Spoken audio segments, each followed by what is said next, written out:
Hi everybody, how's it going? This is Crusade. This is season 1. This, I believe, is episode number 7. This episode is called Each Night I Dream of Home. Last episode we went off on this adventure with Galen and we went looking for what was referred to as the Well of Forever. And Ileson was getting really excited because he was like, there could be treasure there. And when we actually got there, we discovered it was like a burial ground and it was a place where people would take trinkets to honour the dead. And Galen had gone there because he promised a fellow techno mage that he would take her there as her final resting place because he loved her. And he wanted to do it for her because she wanted to find this place. And it was kind of her life's mission was to find this place in this, kind of bubble of hyperspace. And that got me a little bit worried actually, because the last time there was a bubble in hyperspace, there was a bloody Vorlon fleet hiding in it. So I was a bit like, oh god, where's this going to go? But it was really nice to see kind of like this more human side of Galen, really, because we see him with his abilities, yet we never really see him. So it was nice to get that little bit of insight. And I really like his friendship and relationship with Dorina. I also find his relationship with Gideon interesting as well, because they kind of butt heads at times, but then there's like a respect there as well, which I really quite like. Even though he said to Galen, if this doesn't work out, there's the possibility, I'd never want you back on the Excalibur. And Galen was just like, it is what it is. And, I like their camaraderie. I think it's a really nice group of people and I'm really enjoying watching this actually. So I'm looking forward to seeing what this one's about, because one thing I associate, especially in the Babylon 5 world, with nighttime is not a lot of people get much sleep. So this is going to be an interesting one. Let's go. Any more word from Earth? Oh, just that we're to wait here until contacted. Oh. Nothing more on the nature of our mission or who we're waiting for. Lieutenant, we're picking up a distortion field. Jump point forming. Oh, shit. Distance, Shit. 5,000 kilometers. Shit. It's a Warlock-class destroyer. They're asking permission to send over a shuttle. 2 passengers. Confirm permission. Permission granted, Foxfire. Only a handful of Warlock destroyers have come off the construction line so far. Oh. Who's ever on that shuttle must be pretty damned important. Who is it? Who is it? Who is it? And they bailed. Oh, man. Who is it? Senator Redway, Pleasure to meet you. my pleasure, Captain. This is David Williams. He'll be traveling with us. Hi. Captain? Mr. Williams? You're not... Thank you. You don't... Oh, you know... This poor guy's not that important to me. If I'd known you were coming. Well, I don't like secrecy any more than you do, Captain, but sometimes it's unavoidable. Do you know what? This guy 120 is members dressed are like the Senate, guy only a who dozen of us were interrogated off planet. John. I have your new orders, We Captain. need to know the Straight risks. from the Joint Chiefs. You're to proceed immediately and at top speed to Sector 100 by 17 by 3. What's there? Earth? Can't fool you. Are we taking somebody on board that has this virus? Must not be delayed. Once you set course, we don't stop for anyone, anything, or for any reason. Oh. This is Delta 1 to Babylon Control. Do you read me? Over. Oh, yes, yes. Repeat, this is Delta 1 to Babylon Control. Do you read me? It took 7 episodes. This is Captain Elizabeth Lockley, Earth Force. Why is she out here? I'm wounded. My ship is badly damaged. She should have a bit of a bloody Running nose. short on oxygen. Can anyone hear me? Fine ship, Captain. Thank you, John. Lots of folks back home a wheelbarrow full of money, but given what's happened, I'm glad I voted to support funding the project. Actually, sir, you voted against it. Oh, One day, politicians. since you've not kept your elders. Is there someplace that we can talk privately? Because he has There's been my shut office, down but when he did try I'm to sure speak. that'll be just fine. When our guests showed up, did they go through the usual ID protocol? Yes, sir. But Senator Redway did insist on logging only name and point of origin. Why? I'm wondering why a civilian is traveling on a classified mission with a high-ranking Earth senator along as nursemaid. Captain, we're getting an automatic distress signal in normal space. It's weak, barely getting through. It could be a Star Fury or a military transport. Prepare to jump to normal space. I'm sorry, Captain. Can't do that. Yes, he can. I am required by Earth Force regulations to investigate any distress beacon for one of our ships. I'm well aware of the regs, Captain. Then he but, follows this them, time, right? You're just gonna have to let someone else deal with it. Nope. But by then, who's ever out there might die from lack of oxygen. I insist. Insist all you want, but you cannot issue a direct order to me or any member of my crew. It must come through the chain of command. And you have your orders, straight from the Joint Chiefs. Ah, not to stop for We've anyone been or through this anything. before, dude. For any reason. Oh god, yeah, no, it's worse than actually just a nosebleed. Alert. Warning. Collision alert. Why is she out here, though?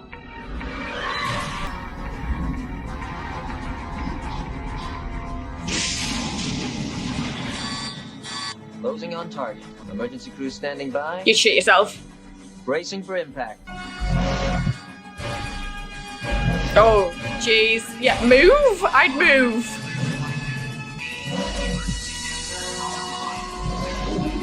Oh, that's cool.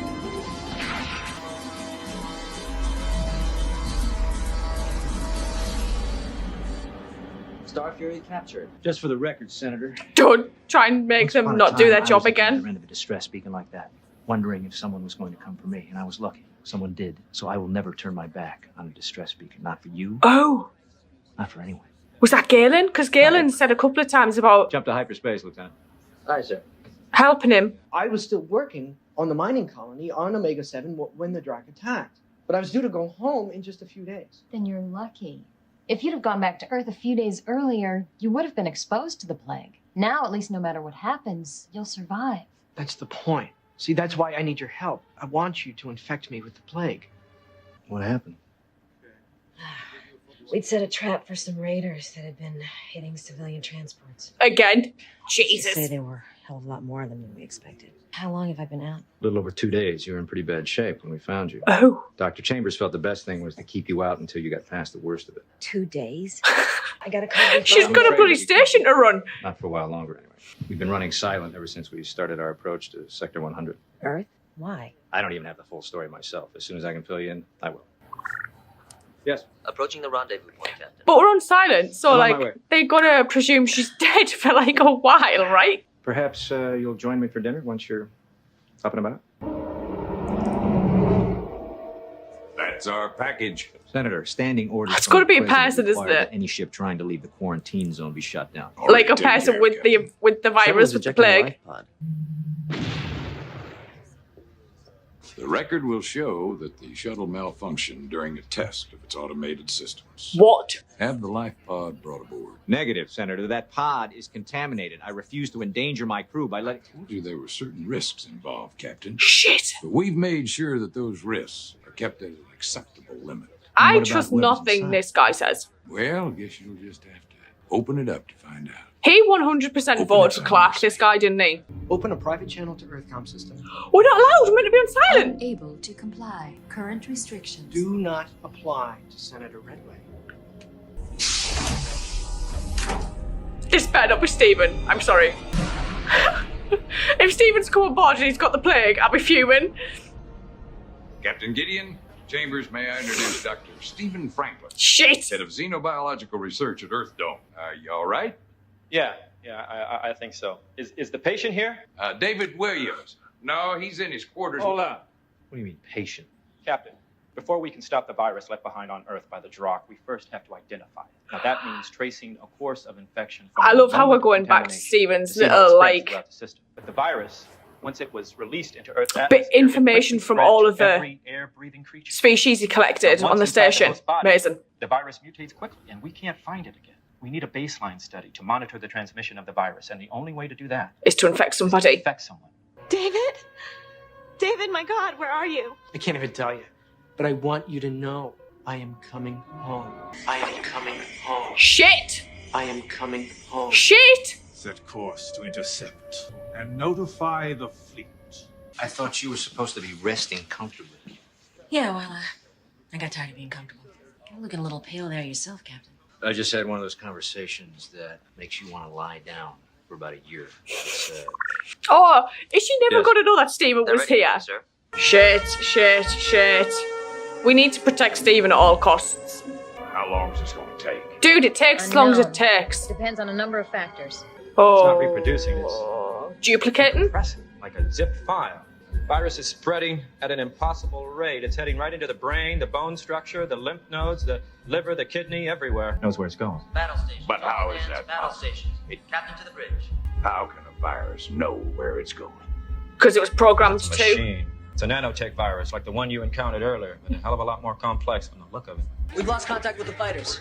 Reroute. We have to coordinate the attack. I can do that. you're injured. I'll be dead if we don't win this. Yeah. Look, I've got the experience. Let me use it. That's why she runs the station. Stay close to the ship. Repeat. Break off and move in on the Excalibur. 30 seconds to sterilization. 20. There isn't time! time! Get out! Save yourself! Oh, not when I'm so close! We've got an energy spike. She's jumping. Hit it. Oh! 7, 6, 5, 4, 3, 2, 1. Activate main guns, prepare to fire. Energy modules ready for full power. Fire main guns at your Oh shit! Fire.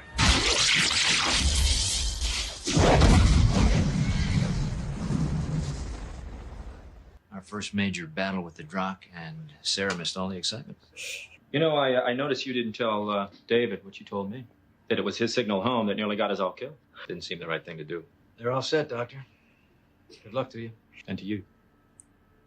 Both of you. Doctor. Now that you've seen what you've seen, you think we have a chance to beat this thing? Well, he seemed to have found something. I don't know. Captain Gideon, you were looking for me? Oh my Yes, god! I wanted to thank you for your help on the firing line. I'd like to buy you a drink to celebrate, if you're amenable. Is it as good as Earhart's? Be happy to. What if the virus can communicate with itself, like a hive mind? Oh shit. What if it's testing us like we're testing it? If it's true, it's bad. Yeah. All right. Well, I think we should stay close on this one, Doctor. Good night. Are we going to see him again? I'll let you get back to not sleeping. Ah! Hey! Hey! Babylon 5, as promised. Thanks. Appreciate the lift home. Hey, you're welcome to stop by next time you're in the neighborhood. Earhart's. I might do that. Thanks again. Genuinely may have been my favourite episode so far, actually. Like, to see that we get sent on this mission because this senator comes on board and he's like, we have to go to Earth, basically. And he turns up with this kind of aid, I guess, is kind of how it was put forward at the start. And it turns out this guy wasn't an aid at all. He was like a plumber, and he was from this mining colony, Omega-7, and he'd met somebody there. They were going to get married, and she was on Earth, and obviously Earth's quarantine, so the only way he could get there was to volunteer to become a lab rat, basically, and be tested on and be given the virus, be infected with it, so he could get monitored. And part of our mission was to go pick this guy up and get him to Earth. And it was amazing to see Stephen, because from the moment I started watching this, I was thinking, I do wonder if we get to see anybody. Like, if anybody pops up in this, that would be really cool. And then obviously with Lockley being in the credits, I just assumed we would see Lockley quite a lot, and then obviously we didn't, and I was like, well, what's going on here? And then obviously for her to then be in this episode with Stephen, but their paths never crossed because Gideon couldn't tell Lockley that Stephen was even here. He couldn't tell her anything about what mission they were on. We just found her floating in space, and something had happened with raiders and she ended up stranded, so obviously we picked her up. And at first I obviously thought like the planet we saw at the start was like Epsilon, and I was like, that looks very much like Epsilon. And I just adore that we got that shot at the end of the station with Epsilon behind it, and we dropped Lockley off, and then Stephen got back in his little pod, and as soon as he got in there and then Lockley came around the corner, I was like, oh man, like it was so lovely to see these guys together. And I adore that they actually referenced back to that nanotech episode where we had that previous virus, and like Stephen like doing his monitoring and being like, this thing can think, it has directions, it has orders, it knows what to attack, not what to attack in the body. And even Sarah being like, she had those similar thoughts as well. And then kind of like, again, not sleeping and talking about how there may be this hive mind to the virus. I just genuinely thought this was a really interesting watch. I adored that we got to see some kind of like Star Fury battles in this, and the Drac never was like, oh my god, there's a Drac mothership, and then there's these Drac. Actually seeing the Drac in this was brilliant. And just that whole sequence of the fight going into hyperspace and then the Excalibur firing on the mothership. And I genuinely think this was my favourite episode out of the 7 I've watched so far. I loved this quite a lot, and I'm really excited to see what happens going forward, because I'm like halfway through now, but from the sounds of things, we may get more Stevens. And if that's the case, then I will be so happy. So I'm going to sign off and say thank you, and I will see you guys later. So thank you.